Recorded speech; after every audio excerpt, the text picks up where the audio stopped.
समस्त को जय जगन्नाथ। आपण मैंने जानती जमी जो चारि धाम अच्छी आमर से जगन्नाथ धाम हूँ श्रेष्ठ धाम। ये जगन्नाथ कृपार मुझे जाइली आउ गोटे धाम से होती रामेश्वरम को दर्शन पाए। आ ये भिडियो मुझे जनइबी जदि आप रामेश्वरम जावाई प्लानिंग करुँच तो आप रामेश्वरम गले कौटी रे आउ कौ जगह से दर्शन करने को जापरें आउ गले आपण नियर अबाउट केते खर्च हम ए विषय आम भिडियो जाना। आपण मैंने रामेश्वरम रेलवे स्टेशन पहुँचा पूर्वर गोटे ब्रिज पड़ो ताकू कह ना हूँ पंबन ब्रिज। एबे जो train T just Pamban bridge उपरे जाऊँगी एटा हूँ पंबन ब्रिज जोटा कि दी पट साइड्रे आपण को ओपनली समुद्र देखा ट्रेन टी पंबन ब्रिज उपरे जाऊँगी।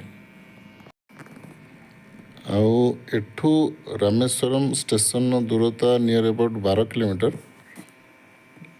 जदि भी आप रामेश्वरम प्लानिंग करुँच आसवाई आपण कम से कम 2 ରୁ 3 दिन रामेश्वरम रही प्लानिंग करके ही आसतु।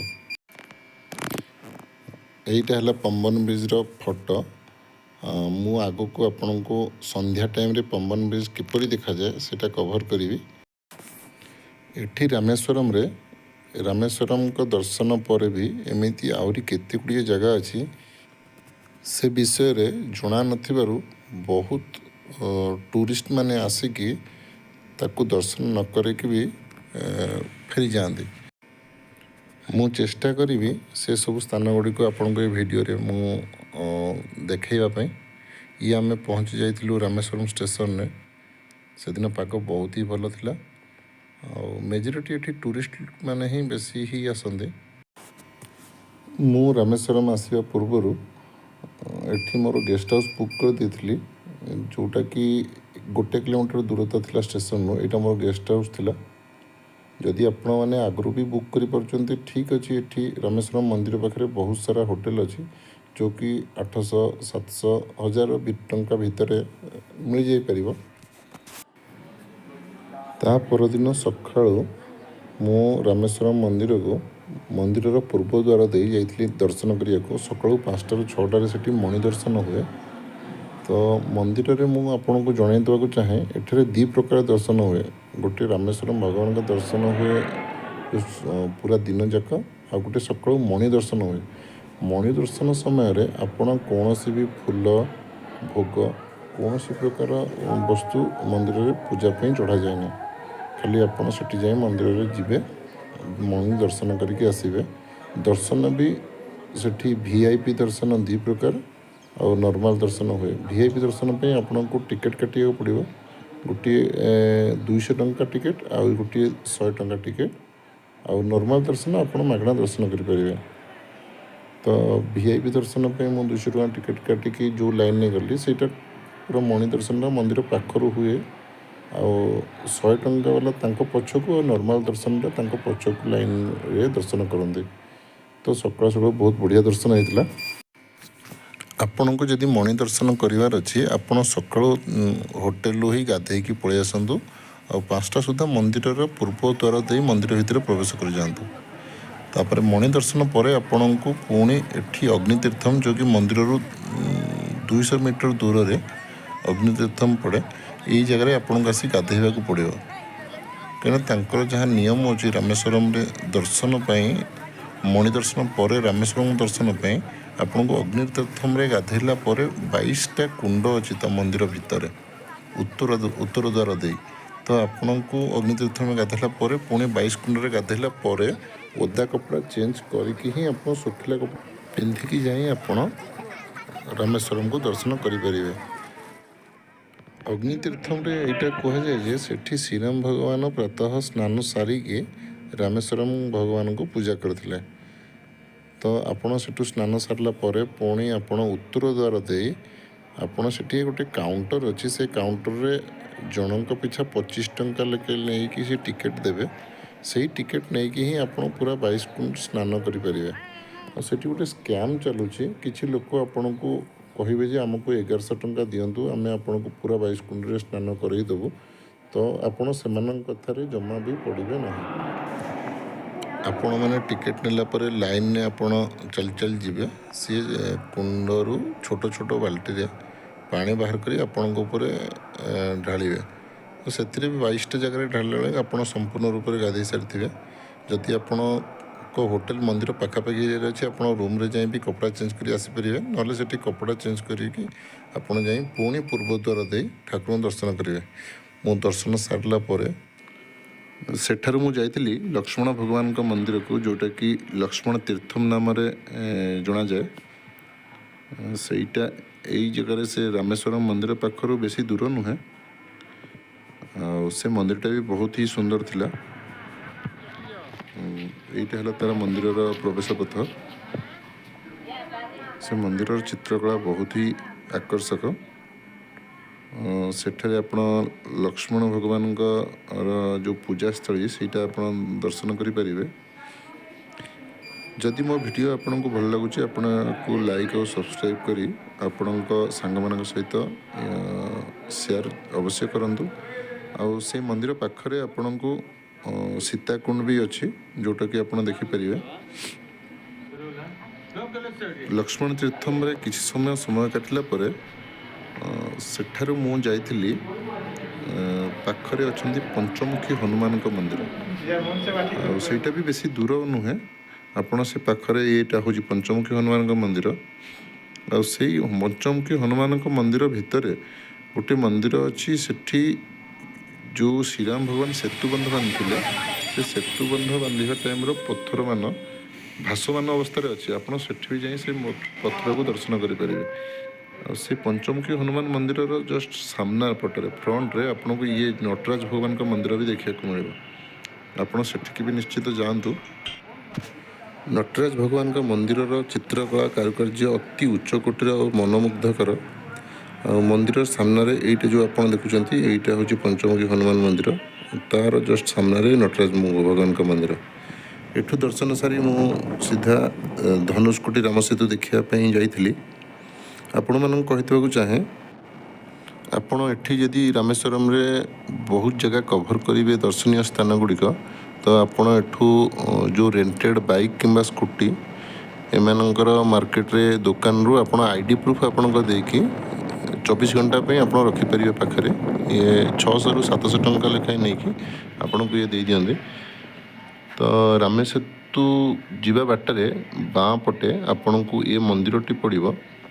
ଏ ମନ୍ଦିର ହେଉଛି ଯେତେବେଳେ ଶ୍ରୀରାମ ଭଗବାନଙ୍କ ଶରଣରେ ବିଭୀଷଣ ଆସିଥିଲେ, ତ ବିଭୀଷଣଙ୍କୁ ଲଙ୍କାର ରାଜା କରିବା ପାଇଁ ରାଜ୍ୟ ଅଭିଷେକ ଏଇ ଜାଗାରେ ଶ୍ରୀରାମ ଭଗବାନ କରିଥିଲେ।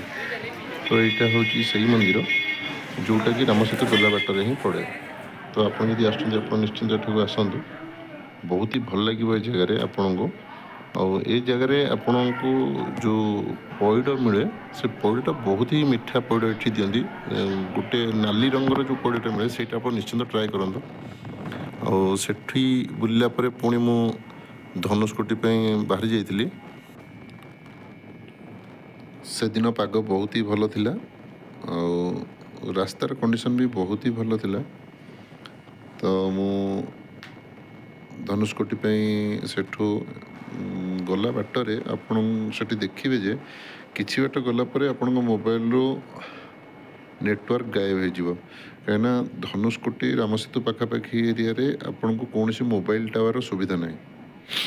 ଆଉ ଯଦି ଆପଣ ଏମିତି ବାଇକ୍ରେ କିମ୍ବା ସ୍କୁଟିରେ ଯାଉଛନ୍ତି, ତ ଆପଣ ତାକୁ ପ୍ରପର୍ ରିଫିଲ୍ କରିଦିଅନ୍ତୁ ରାମେଶ୍ୱରମ ଏରିଆରେ।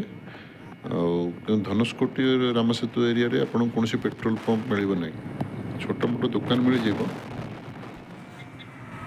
ଧନୁଷକୋଟିରେ ପହଞ୍ଚିବା ପୂର୍ବରୁ ଆପଣଙ୍କୁ ଏମିତି ଗୋଟେ ରେଲୱେ ଷ୍ଟେସନ୍ ଦେଖାଯିବ। ଏଇଟା ହେଉଛି ଧନୁଷକୋଟି ରେଲୱେ ଷ୍ଟେସନ୍, ଯେଉଁଟାକି 1964 ମସିହା ପରଠାରୁ ଆଉ ଏମିତି ଭଗ୍ନାବଶେଷରେ ହିଁ ଅଛି। କାହିଁକିନା 1964 ମସିହାରେ ଏଠି ଗୋଟିଏ ଏତେ ବଡ଼ ସାଇକ୍ଲୋନ୍ ଆସିଥିଲା, ଯେଉଁଥିରେ ପୁରା ସମୁଦ୍ର ଷ୍ଟେସନ୍ ଉପରକୁ ହିଁ ପଳେଇ ଆସିଥିଲା। ଆଉ ସେହି ସମୟରେ ଏଠାରେ ଥିବା ଟ୍ରେନ୍ଟି ବି ସମୁଦ୍ର ଭିତରେ ପଡ଼ିଯାଇଥିଲା। ଆଉ ଆଧିରେ ବହୁତ ଲୋକଙ୍କ ଜୀବନହାନି ହେଇଥିଲା। तो सेबेठू आउ एटा चालू अवस्था को करा जाय नहीं तार भग्नावशेष एबे भी आपण मैंने देख पारुथिबे।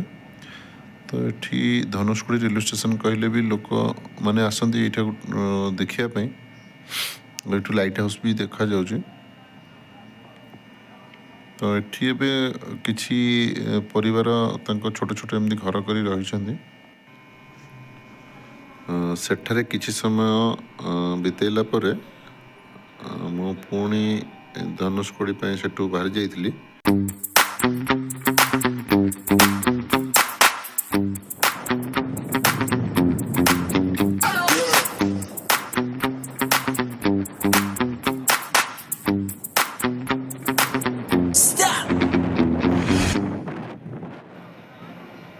शेषरे मु धनुषकोडी पहुँची जाइथिली।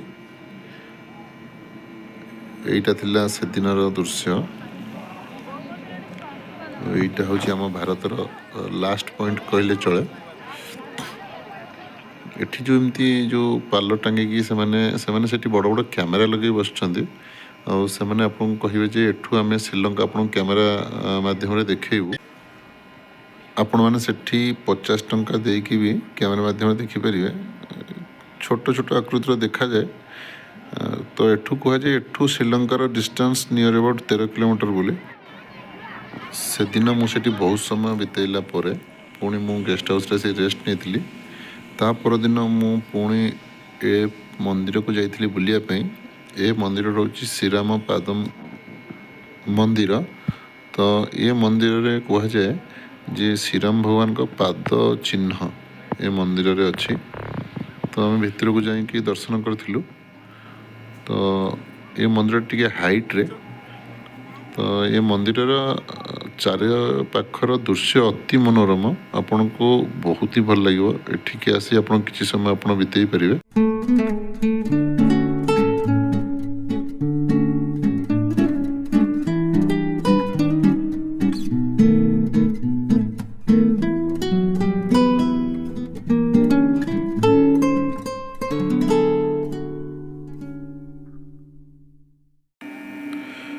सेठी किसी समय काटला परे मु पुणी सेठू जाइथिली आ गोटे जगह को। से जगार ना होची भेलंदी तीर्थम। एठी कहा जाए जे जितने सीता माता को शोष लगी तो श्रीराम भगवान यही जगार समुद्र कूल तीर मारिकी एठू मीठा पानी स्रोत बाहर करते जोटा कि आम आगे देखा।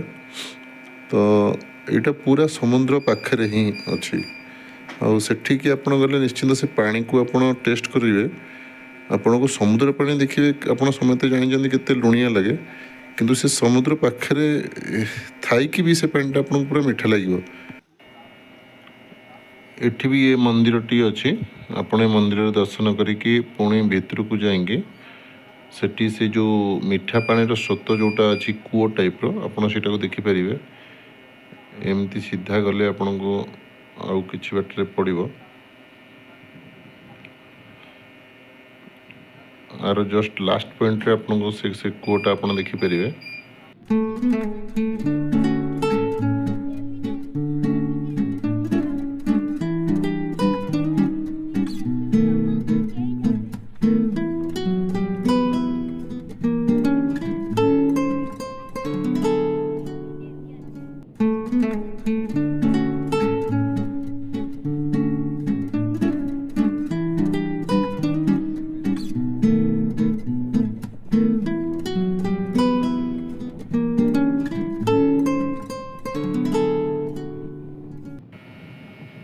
आपण मैंने जदि भी एठिक आसुचंदी आपण चेष्टा करते जे संध्या समय आसापे।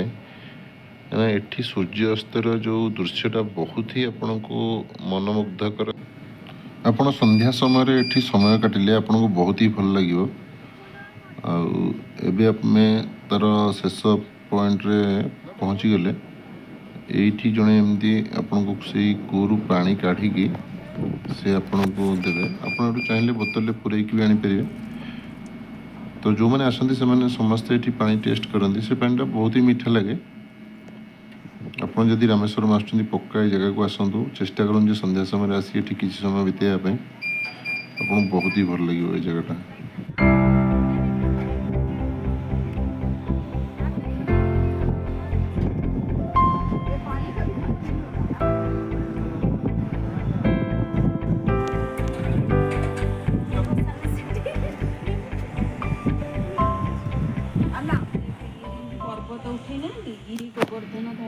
सेठू मु गेस्ट हाउस को फेरिया बाटर तो से दिन संध्या समय गोटे राधाकृष्ण मंदिर थिला एटा से राधाकृष्ण मंदिर तो मु ठीक संध्या आरती समय से मंदिर को जाइली एटा मंदिरटा बहुत ही सुंदर लगिला तो से संध्या आरती रे मु से मंदिर रे ही थिली तो से मंदिर कारुकार्य बहुत ही उच्च कोटीर आपण जदि भी आसुचंदी मंदिर को थरे आसी बुलिकी जातु आपको बहुत भल लगे मंदिरटा।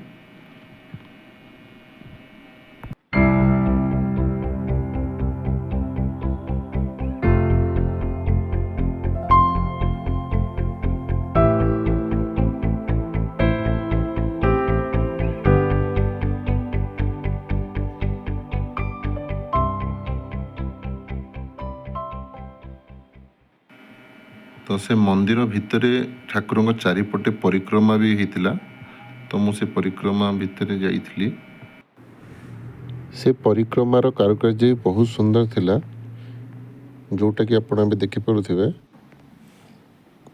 तापर राधाकृष्ण मंदिर दर्शन सारिकी मुझे दिन मो गेस्ट हाउस को फेरी आसती से दिन मु रेस्ट नेला परे ता परदिन सकाळु मु जाइली गोटे जगह को जोटा कि अग्नितीर्थम ठारू 200 मीटर दूर ही थिला सेटा गोटे बोटिंग एरिया तो यहीटा ता एंट्रांसटा एठी आपण पर पर्सन 100 टंका लेखन टिकेट काटिकी बोटिंग पाई जाई परिवे तो एठू मु टिकेट काटिकी गोटे बड़ डंगा थिला फेरी बोट टाइप रो तो सेठिकी आमे जाइथिलु।